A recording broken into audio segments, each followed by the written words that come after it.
Hello everyone, welcome to the online session of Azad high school.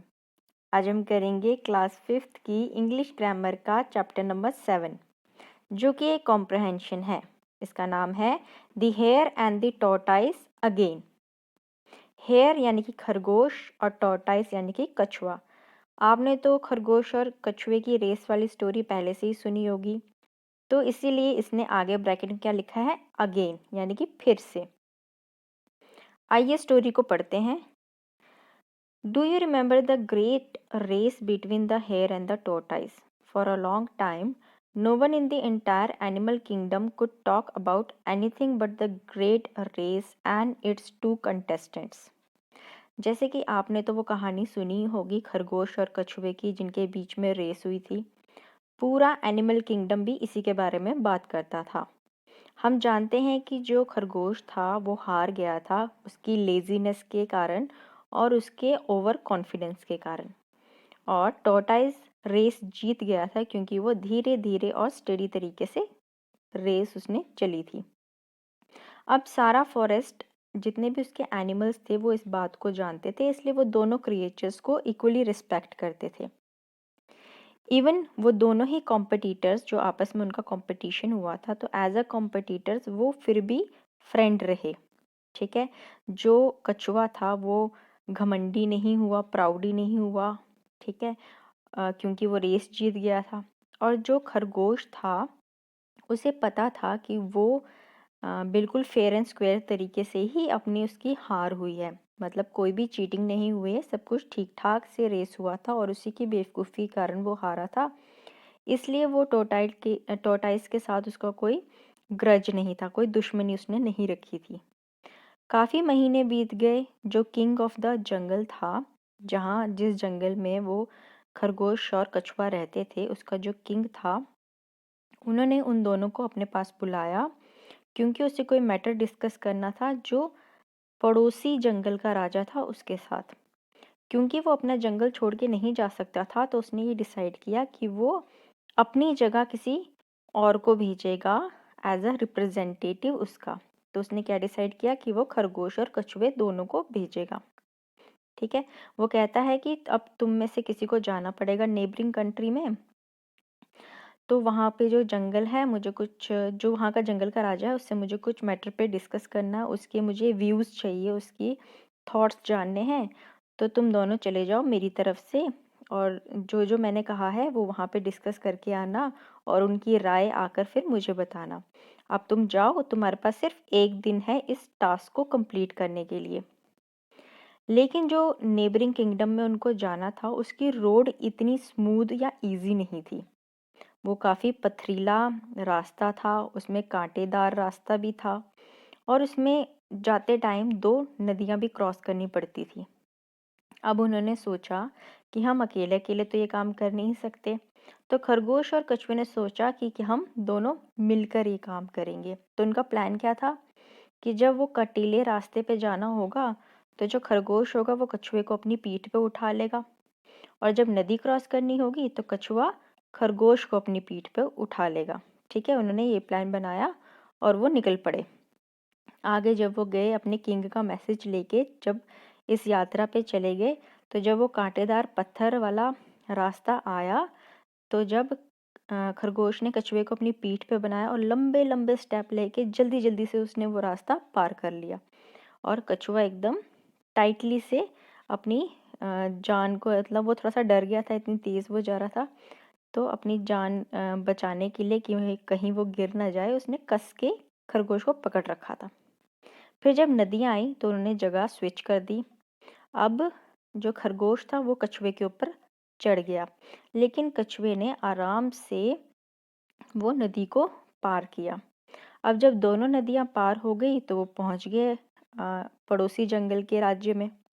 फिर उन्होंने discuss किया सारा मैटर राजा के साथ, और फिर वो अपने, उनको सब कुछ जो भी उसके किंग ने कहा था वो सब डिस्कस कर लिया। फिर अब वो वापस अपने राज्य के लिए निकल पड़े। अब रिटर्न जर्नी तो उनके लिए आसान थी, क्योंकि उन्हें पता था कि उन्हें क्या करना है और कैसे करना है। फिर उन्होंने क्या किया, जल्दी से पार करके अपने राज्य में पहुँचे। और अपने राजा को सारी बातें बताई।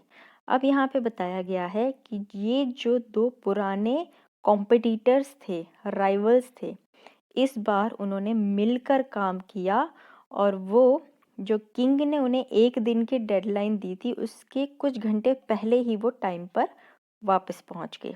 ठीक है, तो इससे पता चलता है कि मिलकर काम करने से चीज़ें क्या हो जाती हैं, आसान हो जाती हैं।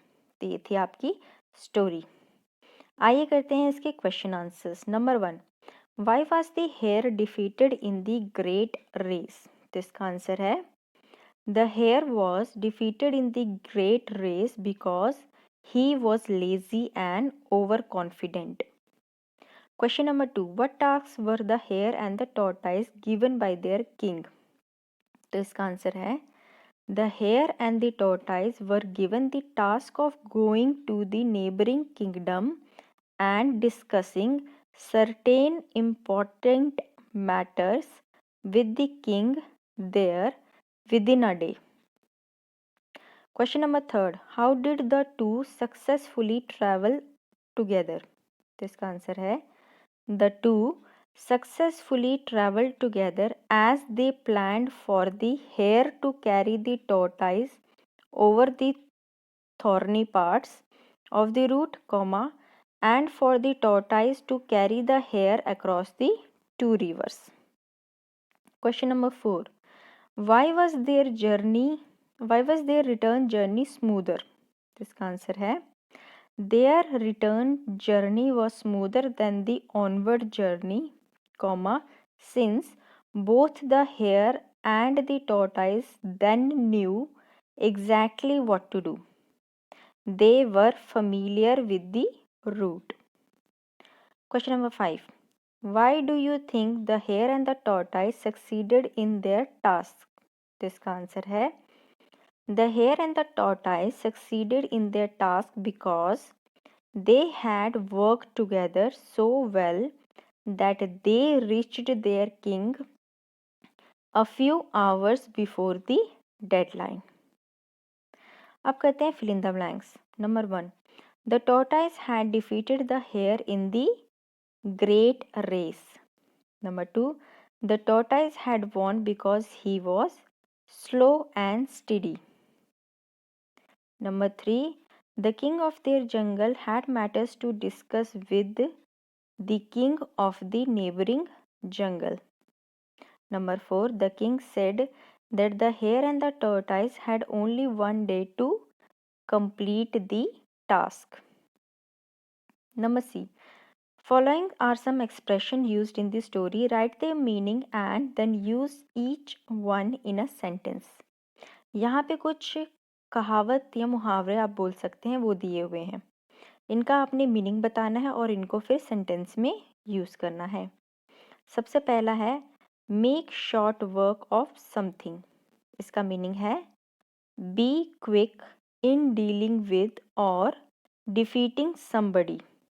तो इसका सेंटेंस आप लिखेंगे we made short work of something with the food that was put in front of us. Number 2 में आपको दिया है फेयर एंड स्क्वेयर। तो इसका मतलब होता है genuinely and as per the rules.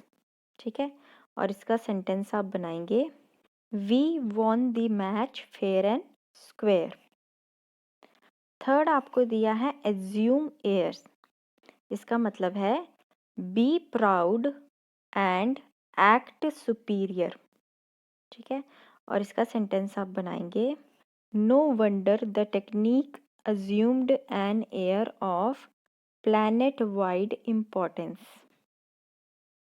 तो इसी के साथ आपका ये चैप्टर भी ख़त्म होता है। आई होप आपको समझ में आया होगा।